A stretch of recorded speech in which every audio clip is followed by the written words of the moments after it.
Our headlines today. Police chiefs are to be given new powers to sack rogue officers.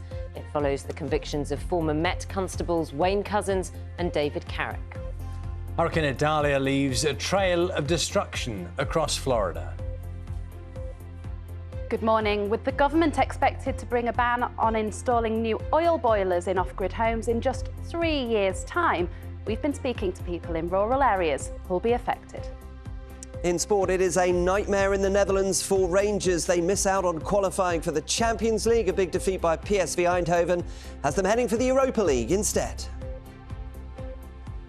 And what a view. The blue supermoon has lit up skies across the world. And the clearest skies last night were across central and eastern parts of the UK. Here's where we're starting with some sunshine, but in the west and also the south, expect some rain. Some of that will be heavy and thundery. Now, campaign groups are warning that people in older homes, off-grid, could be facing exorbitant costs in upgrading their heating systems. The government's expected to introduce a ban on installing new oil boilers in just 3 years. Yes, the government's saying the move is needed to reduce emissions and hit net zero targets. The morning's front pages for you this morning, starting the Daily Mail, the word coward featuring many of the front pages. Reference, of course, to the new laws designed to force criminals to attend sentencing. Here you can see the Mail saying the legislation will see cowardly criminals who refuse to hear their fate in court dragged into the dock. We'll see you in court, cowards. That's how the Metro sums up the change in the law. And the Times carries an image of the Prime Minister talking to the mother of 9-year-old Olivia Pratt-Corbell, who was shot dead last year and whose killer refused to attend his sentencing hearing.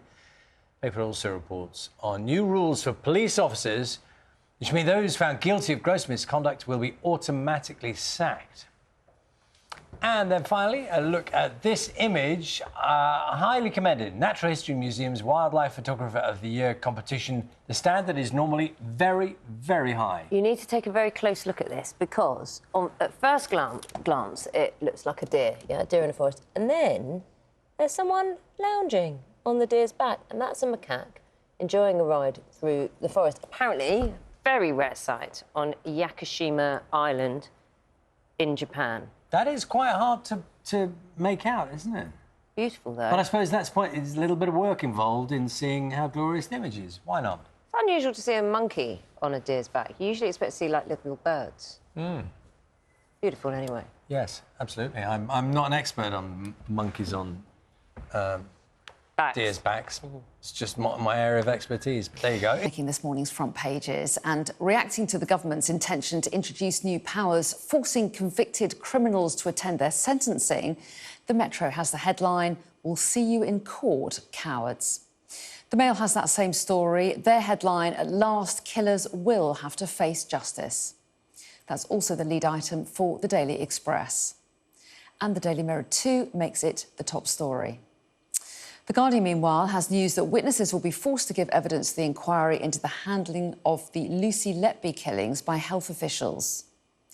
The Telegraph reports that hospital waiting lists have doubled in the last 5 years, with COVID and underinvestment in the NHS being blamed by many. The Times reports that police officers are to be automatically sacked if found guilty of gross misconduct or a criminal offence, under new powers to be introduced. With his autumn statement due soon, The Eye says the Chancellor has ruled out any tax cuts this year, which it says will anger many Tory MPs. And The Sun leads with Prince Harry responding to his recent claims that the media has ignored the plight of wounded British soldiers. And if you want to see any of those front pages again or read the stories, you can scan the QR code on your screen.